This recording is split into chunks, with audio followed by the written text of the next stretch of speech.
Today I'll be using D2 biological solution to clean up this slant headstone.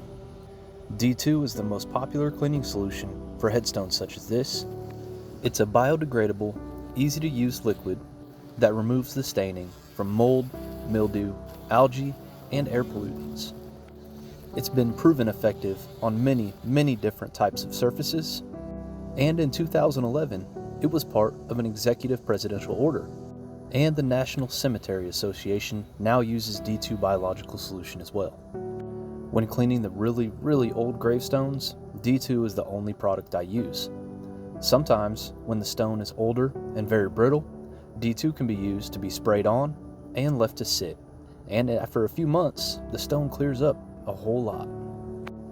To begin this headstone cleaning process, I had a committal service earlier this morning, so when I arrived to the cemetery, I found the stone that needed cleaned and treated it with D2 biological solution and let it soak for just about 3 hours, which really helped pull those stains out and loosen up all the algae and lichens that were built up over the nameplates. For my cleaning supplies, I use a whole bunch of water, a small pump sprayer with D2 biological solution, and a large pump sprayer full of water. When it comes to the brushes, I have different soft brushes for each application. To begin the cleaning process, I use a large, soft bristle brush that really helps get everything sudsy and work all the different solution into all the different lettering, lines, and engravings. I then come in with a softer, smaller scrub brush that can really help work the bristles into each of the lines and into the names. And then I'll come around with a very small soft bristle brush that I can really use to work and make sure that I remove all the algae out of each part of the engraving. The other tools I have is a squeegee to help get the water off the bases, a scraper to help remove the larger pieces of algae, which it needs to be wood or plastic, never use any type of metal product on a headstone, and I also have some soft angle brushes that I use to get in between the foundation and the headstone itself at that 90-degree angle. I also use a weed trimmer and a leaf blower to make sure I can prepare the stones and access all the different points of the foundation to make sure the foundation is nice and clean as well. This foundation is granite, so I will use granite polish on the foundation when it's done. Typically, I do not use the granite polish on the faces of the headstone. Because the nameplates are etched and engraved, the polish will actually soak in to where the nameplates are, and it doesn't make it look clean. Although it doesn't hurt the stone, it makes wherever the polish goes seem wet, and it just doesn't look professional to me. So I save the granite polish for granite foundations and granite benches that don't have engravings. I also have 3 different nozzles on my pump sprayer, a fan, a cone, and a stream.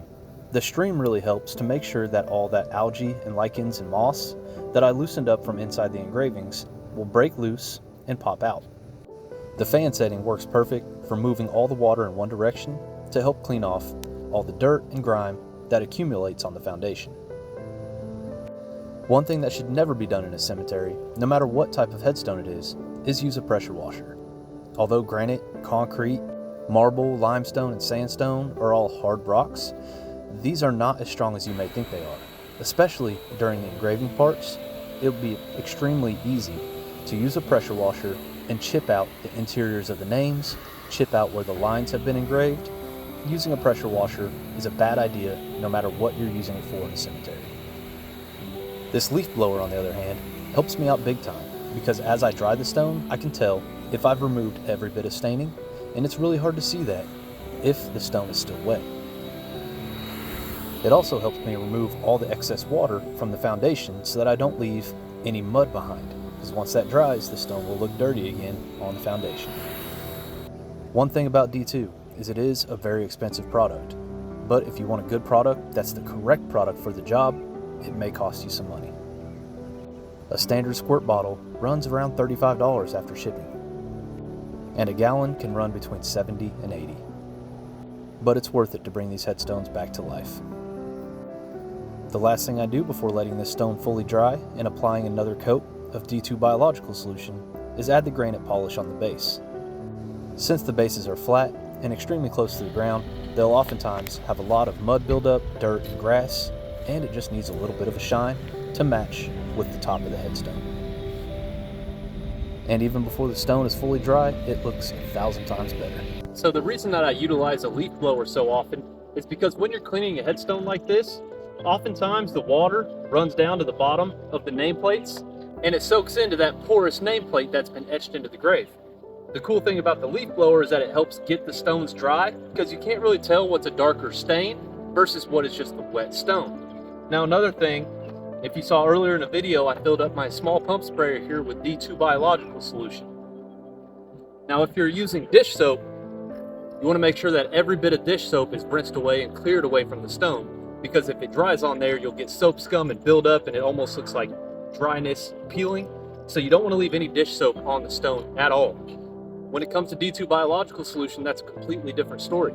On a lot of the older stones that we can't get scrubbing on because we don't want to damage the stone, you can treat it with D2 biological solution, come back in a few months and it's going to be good as new.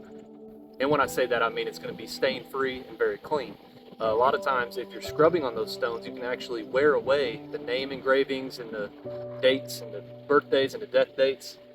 With D2 biological solution, anytime I'm done with one of these headstone cleaning jobs like this, I will give the entire stone a light coat of D2 solution before I leave. That way, if any of these darker spots at the bottom of the nameplates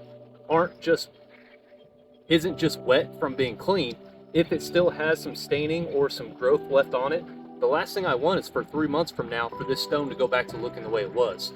So with the D2 on there, it helps keep things from growing back and it activates when it rains. So anything that's left on that stone alive will be killed off eventually, and it'll help prevent growth for the further coming months. So before we're done with this stone today, we're going to give it one last dose of D2, let it dry, come back in about a month and take a look to make sure everything is good to go, and see if the customer's happy when we're done.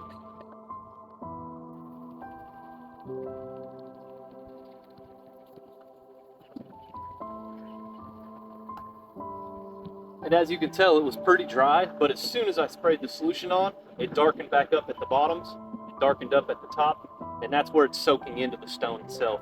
So I'm not too worried about this having any more of an issue. It should be clean. I'll come back next week when I have the service here again, and I'll take a look at it just to make sure. And if it's not perfect, I'll treat it again with D2, but that probably won't be needed.